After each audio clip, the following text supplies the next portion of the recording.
Hello guys, welcome back to my channel. আজকে আমি গরমের একটি স্বাস্থ্যকর রেসিপি উচ্ছে আর সজনে ডাঁটা দিয়ে মটর ডাল রেসিপি রান্না করছি।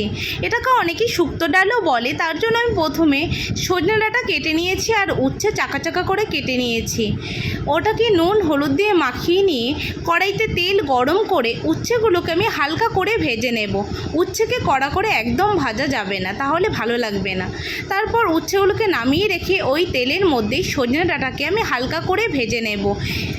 এইদিকে আমি ডাল সেদ্ধ বসিয়ে দিয়েছি গোটা লঙ্কা দিয়ে।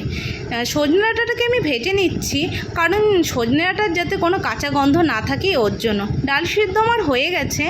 এইদিকে জল আমি গরম করে নিয়েছি আর ডালের মধ্যে আমি সজনে ডাঁটার সাথে মিশিয়ে দিয়ে একটা সিটি মেরে দিয়েছি, যাতে সজনে ডাঁটাটা ভালো মতো সেদ্ধ হয়ে যায়।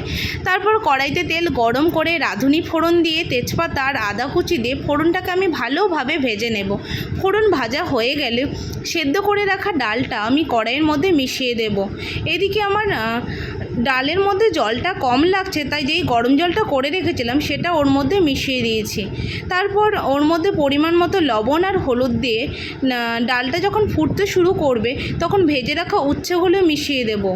মিশিয়ে যখন একটু ফুটতে শুরু করবে তখন ওর মধ্যে সামান্য পরিমাণ চিনি দিলেই আমাদের রেডি। ডালটা কেমন হয়েছে এই রেসিপিটা